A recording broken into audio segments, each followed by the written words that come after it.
In today's video, we're going to be going over the good, the bad and the ugly in regards to Modern Warfare 2. So the game's been out for just over a week now and it's had a questionable start to say the very least. As I said in the intro, we're going to be going over some good points and some bad points and my overall opinion of the game in its current state. So without further ado, let's get straight into the positives. So straight off the bat, the camo grind is absolutely amazing this year. The 4 mastery camos that we have, gold, platinum, polyatomic and Orion, are amazing looking camos. Visually, they look sick. We have had lackluster camos in the past with Call of Duties that I have been guilty of, but certainly in this title it is not an issue whatsoever. They look amazing. Also with that, they've reimagined the camo grind this year and again they've done an amazing job. It's been streamlined perfectly. You no longer have a ridiculous grind to get 100 kills of mounted or in the back shots or ridiculous challenges that you have to complete throughout the game, which just sickens you from playing it overall and affects your KD as well. As I said, the challenge is so much more streamlined, but there's still a grind there. It's just the right balance in my opinion. It's actually the first year that I decided I was going to grind all of the camos, more for thumbnail titles and stuff when Warzone 2 releases, but I've struck pretty lucky in how, I wouldn't say easy, it is pretty straightforward compared to other ones, but just how nice it feels to be part of the grind for the challenges. It's the right balance in my opinion. They've got it completely bang on this year. So on to my second positive of the game. This is entirely an opinion of mine and it's pretty much a feeling that I have with the game. Maybe some of you will completely relate to this, maybe people will completely disagree with what I've got to say, but how the game feels in regards to getting a kill and the stand-up gunfights when you are in them feel amazing. The guns feel so balanced in terms of each gun has its own identity.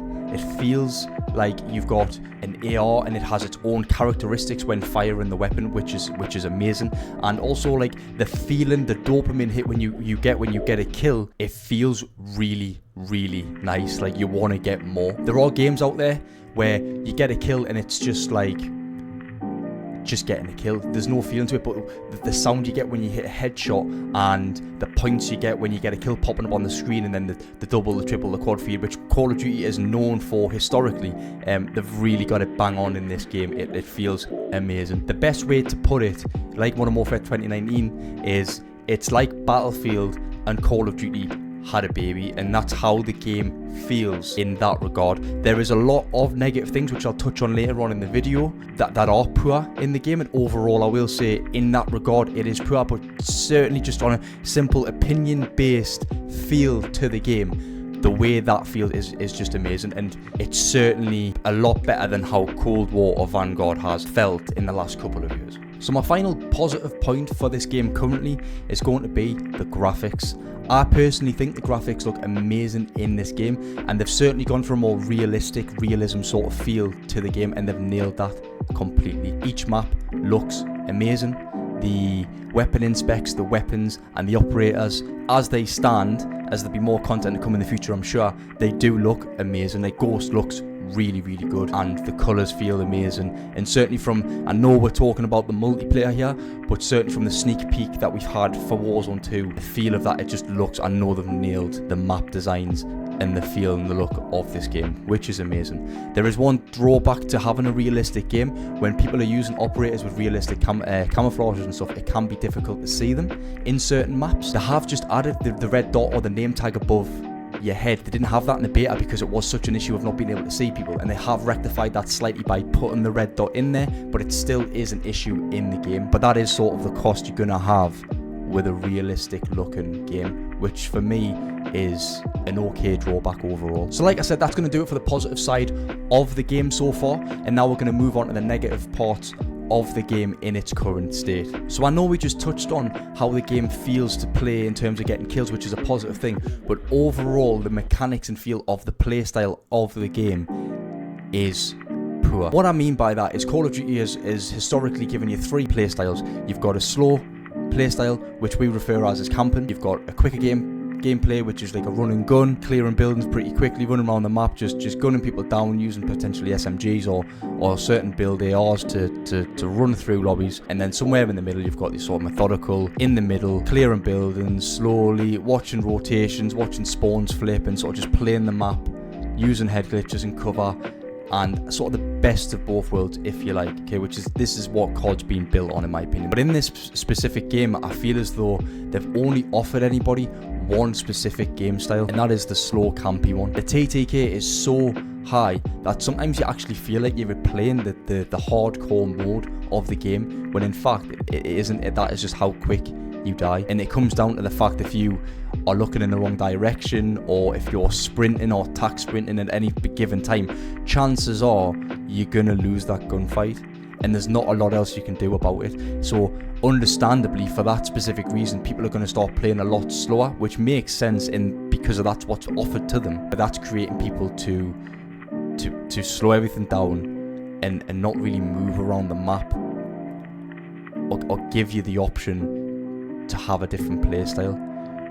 Because with that, the movement is terrible. The movement is the worst movement we've ever had in Call of Duty history, in my opinion. We've gone for something so amazing with the slide cancelling, which didn't necessarily create a skill gap, but what you could achieve with breaking cameras, getting into and out of cover, certainly created a skill gap for people that wanted to get better at the game. And I thought that was done, as much as it was a bug, it was done perfectly in Warzone and was mastered amazingly by people like JoeWo in the game. But in this game, they've gone back on that, and I'm not saying they've got zero movement because they haven't got slide cancelling. Call of Duty has always had some form of movement, whether that be bunny hopping, drop shotting, sliding, anything like that. It's giving someone an advantage in a gunfight, and it doesn't necessarily mean you have to break cameras, but it offers the player something to help him in gunfights. And in this particular COD, they've just nerfed all of that. They nerfed bunny hopping, so that's pretty much not a thing. You get one hop and that's it.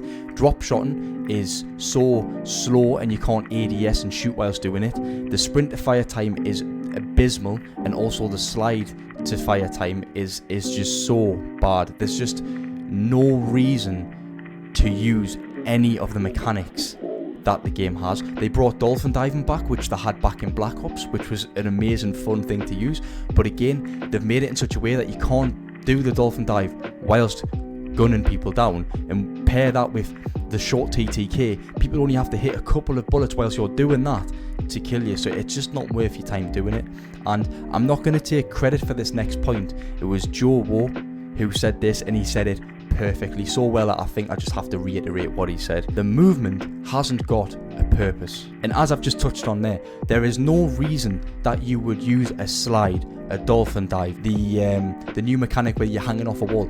In my opinion, there's no reason, there's no purpose for you to use that with the way the game is built, and it just makes it pointless. And you know, in a game like Blackout, where you could, you know, have a big slide, or you could bunny hop, and in later on in the game they introduced like the grapple hooks you could get, which creates a skill gap. It creates something that you can do, which means you're not just going to get gunned down if someone's pre-aiming that corner, or you've got two people pushing you at once, that you're not going to necessarily die, because you've got things you can do to get yourself out of that given situation. So for my next point, we're going to talk about how I feel like Call of Duty have changed all of the things that made COD. So we have a franchise built upon a game that's done so incredibly well because of certain elements and features the game offers that other games don't have, such as the perk system, kill streaks, the quick run and gun, and the feel to that game, the arcadey style game that we've grown to know and love. They seem to have changed for no particular reason. So for an example, like the perk system, we get used to perks. That's what makes Call of Duty Call of Duty. That's sort of the special thing that you get with the game, which gives sort of characters ability, if you like. And there's, in my opinion, there's no reason to change that. It works. You know, if it isn't broke, don't fix it. I think each game needs revitalized and facelifted and added new elements. Of course it does, to become new and current and not just get boring and old news. I completely get that, but there's certain things in the game that just, in my opinion, don't need changing in the slightest. They are what they are. Just make that work even better. Maybe add a perk like they did with Call of Duty with like Tempad and things like that. Like that worked. But the way they've just sort of done it, where you sort of get your perks in like throughout the game type style, it just, for me, I mean, everything in this game is pointing towards a more casual experience for people that want to play the game for like an hour, and that's it. That's what they're doing. But again, like with the loadout system, you have guns with 0 attachments. You play the game, you level up the gun to get better attachments to get the meta loadouts. Right, that is Call of Duty, that's what it's always been. So the way they've done it now is with adding the weapon tuning part of the game. And what I personally think is happening is, because that's been added, what seems to happen is that the attachments seem to do sometimes more worse than good to the guns. Because what Call of Duty is saying is, once you've done all the attachments part, then you need to get in the weapon tuning, and that's when it's really going to make the difference to the weapon. But in reality, it's the same thing as just leveling up a weapon and putting an attachment on. They've just added an unnecessary step to make it different. And not to mention the fact that if you want to level up the Lachman, for example, you've also got to go to another weapon, get that to level 4 to unlock a barrel on the Lachman at level 14, and it is so confusing. You're just going further and further and further down this rabbit hole. And so that just brings back to my original point that they're changing a lot of things that didn't need changing, and they're potentially keeping things the same that we would say we don't want this as a community. But that's sort of just what we've got used to now with COD. They seem to be doing that a lot more, and they're going more down the casual route, which at the end of the day I'm not going to complain about, because that is what the game is in its essence, is what it's for.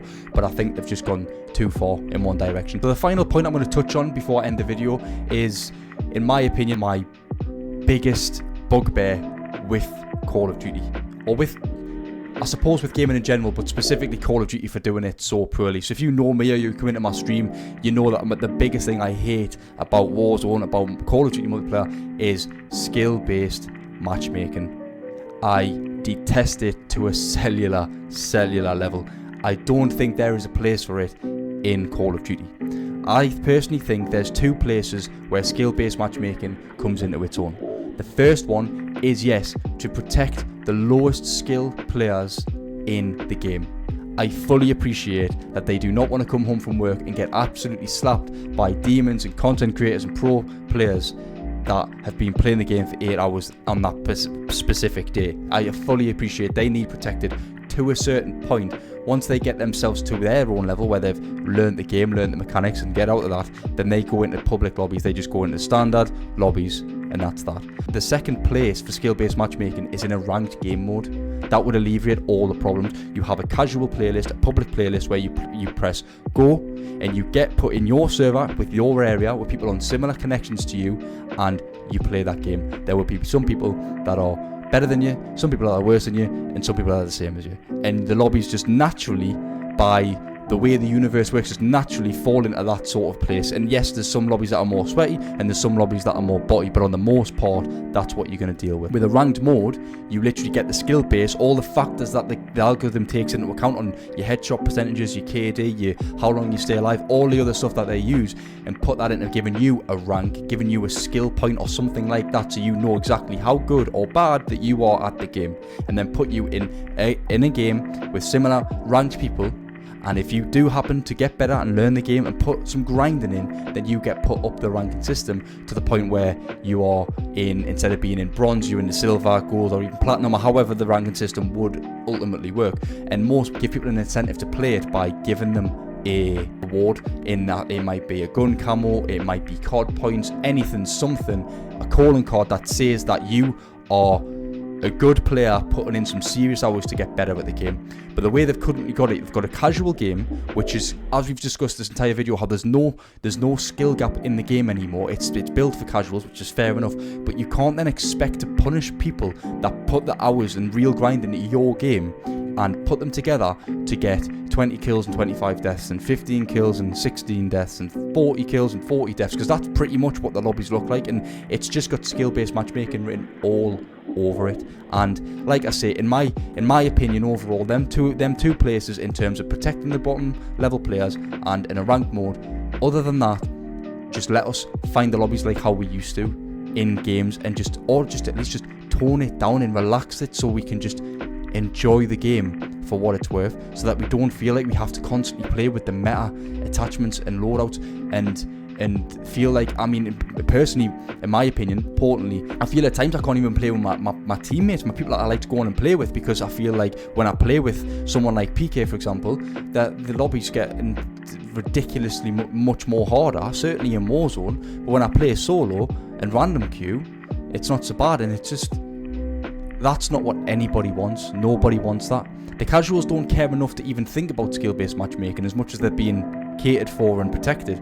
The people that are being really punished is the people that are actually dedicating a lot of their lives, time, careers into this game, and I think overall something does need to be done about the skill-based matchmaking. So for me, if you could just find that balance between, yes, protecting people and having a skill base for good, and also not completely punishing people that are better at the game, coming across the top 5% of the community almost every single time they queue into a match, then it would be much, much, much better. And that's the main thing I worry about going forward into Warzone 2. So that's going to end it, guys, for the good and the bad review of the game. Like I say, in my personal opinion, I'm more in the negative camp on the game. I think they have regressed and gone backwards with this new title. It's going to be here for 2 years, and it's not like they can't change and tweak things coming back from the community. As long as they listen to us, I'm sure they can tweak the game and make it slightly better, and maybe make movement a little bit more relaxing and a little bit more forgiving for us to use. And like I say, take some feedback, and the game can do pretty well. It's still Call of Duty at the end of the day, and it's an extremely, extremely good game, and I'll always put my money every year and buy that game. So that's going to end it, guys, for the good and the bad review of the game. Like I say, in my personal opinion, I'm more in the negative camp on the game. I think they have regressed and gone backwards with this new title. It's going to be here for 2 years, and it's not like they can't change and tweak things coming back from the community. As long as they listen to us, I'm sure they can tweak the game and make it slightly better, and maybe make movement a little bit more relaxing, a little bit more forgiving for us to use. And like I say, take some feedback, and the game can do pretty well. It's still Call of Duty at the end of the day, and it's an extremely, extremely good game, and I'll always put my money every year and buy that game. But for anyone that is looking to buy the game, or if you already have the game, maybe you agree with what I'm saying, I'm not sure, but that's sort of my thoughts, looking from objectively, my own personal opinion, and looking at other streamers and content creators out there that are playing the game currently, sort of the feel of it. I think that gives a good representation of how the game sort of plays at the minute. If you think I've missed something off, or you disagree with one of the things I've said, by all means, put it in the comment section down below, and let me know what you think, and what is a positive thing about the game, what is a negative thing about the game, or what you disagree with. You know, let me know, and we'll have a discussion about that in the comments. But yeah, there's going to be a lot more content coming, guys. When Warzone 2 releases, that's normally where I play games. I play the more Battle Royale scene, so there'll be a lot of content coming out in the next coming weeks. Don't forget to drop a like and subscribe to my channel if you are new around here. I'll catch you all in the next video.